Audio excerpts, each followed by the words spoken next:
Hey everyone, my name is Daniel Inskeep, and in this video, I'm going to compare how much I make on YouTube across my two YouTube channels in ad revenue. My main channel, Mango Street, has just over 1 million subscribers, and this channel here just broke 24,000. You may be surprised to see how they stack up.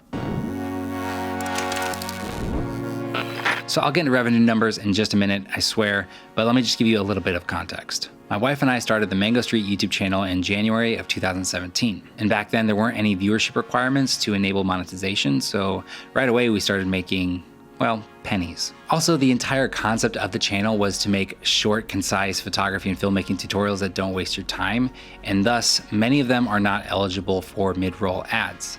And so I think this also makes the YouTube algorithm not want to recommend our videos as often to viewers because there aren't mid-roll ads in them. Regardless, the channel still does well. So while we may not get an insane amount of views, over the lifetime of the channel, we have just about 50 million views. So let's head back into 2017 when we first started this channel and look at Mango Street's revenue. We have three main metrics that YouTube displays: our estimated revenue, the RPM, and the CPM.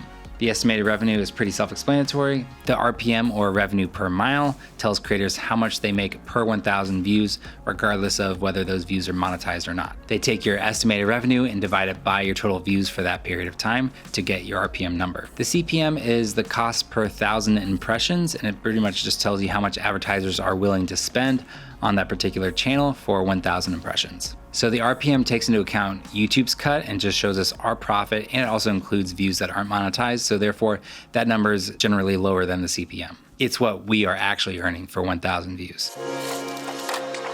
So our first year, we earned $17,572.93.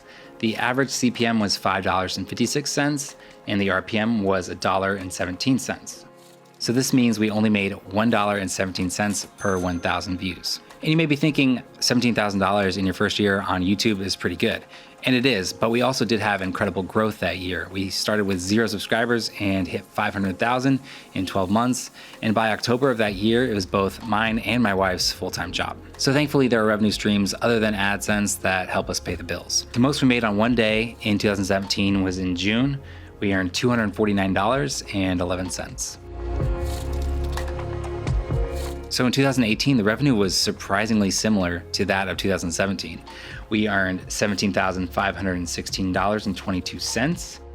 So we actually earned $56.71 less our second year, during which our subscriber growth did slow down a little, but I also expected having so many more videos on the channel, we would still be getting a lot more views and therefore earning more money. But you can see that wasn't the case. Also, the CPM was 8 cents lower and the RPM was 3 cents lower. In 2019, we earned $18,566.78. We also had a higher CPM rate of $7.39, and the RPM was $1.48. It looks like our biggest day in terms of revenue was on July 29th. We hit $166.45. So let's take a look at the lifetime earnings for this channel. So it's been over 3.5 years now, and we've earned about $67,000 in ad revenue, which comes out to roughly less than $1,500 per month. So it's interesting that by making more short form videos in this niche, not only are we limited in AdSense revenue because we don't have mid-rolls, but YouTube's whole algorithm is designed to keep you on the platform as long as possible. So there's less incentive for the algorithm to show you our videos when they're shorter and don't contain mid-rolls for YouTube to profit off of. But don't worry, we are fortunate to have long-term brand deals and one-off sponsorships. And so the AdSense generated is really just a nice bump in the bank account every month and not something that we rely on 100% to make rent. Also, if you're curious, our most viewed video has 3.7 million views, and we made just a little over $3,600 with only pre-roll ads playing before it. It's pretty well known that videos in the personal finance niche demand a higher CPM rate from advertisers. So let's see how our channel on photography and filmmaking compares with this channel about making money online. I applied for monetization on Wednesday, August 19th, and was accepted shortly after. So I first enabled monetization on my videos on Thursday, August 20th. I don't like overlay ads or sponsor cards, so I leave those disabled. So it's been just over a month since I've enabled monetization, so let's see what I've earned. The first day I enabled monetization, that Thursday, I made $40. Now, after years of looking at MangoStreet's less than stellar ad revenue, seeing $40 from one day on a small channel was really surprising. My first video published with monetization enabled was my print on demand video, and on that day, I earned $92.82. Things started to really take off when I posted a video about passive income. The day it went live, I earned $182. My biggest day so far was the following Monday when my video about saving money went live.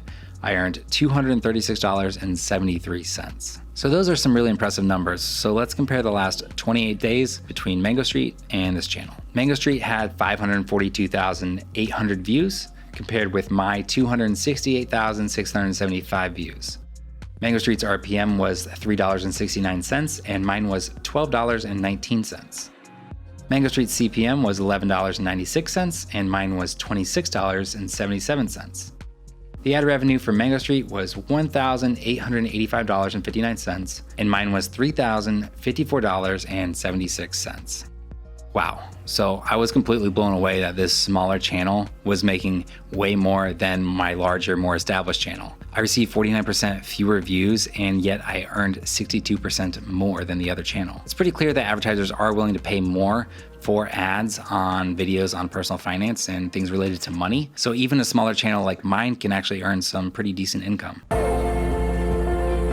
Okay, since MangoStreet is my main source of income, you may be wondering how we survive when AdSense just pays us $1,500 a month. Well, our main source of income actually comes from brand deals. So generally a company or an agency will reach out to us, and if we like their product or service and we think it's a good fit for our channel and that our audience will like it too, and if they have a budget that works for us, then we can usually strike a deal. So these agreements that we sign generally don't allow us to tell you the fee that we get paid, but if you know some basic numbers, you can kind of get a ballpark figure. So when a YouTuber does a 45 to 60 second shout out in their video, the CPM rate for that is in the $20 to $40 range usually. So let's say you and the advertiser agree on a $30 CPM and your average view count is 100,000. Then you would get paid $3,000 for that shout out. Some deals may involve an affiliate commission paid out to that YouTuber so they can get a little bit something on the back end when their viewers sign up. Our deals rarely have an affiliate back end, like when you use our specific link to sign up for our new Squarespace site, we don't see any cut from that at all. It's basically just an analytic that Squarespace can track and see whether or not MangoStreet is converting into sales for them. And that way they can decide whether to re-up their investment in advertising on our channel or if they should look elsewhere. So since Squarespace has offered us year-long contracts for the past 3 years, I think it's pretty safe to assume that we're hitting the numbers that Squarespace looks for, enough for them to keep reinvesting in us. Now that's just for a shout out. When we do a dedicated or integrated video where the whole video kind of revolves around a product, those demand much higher rates. As a YouTuber, you have to consider the actual product, how genuinely can you integrate it into a video that your viewers want to watch, and how will your audience feel about being sold to in that way. We try to approach these type of videos where we can incorporate our sense of humor so that our audience knows that while it is a sponsored video,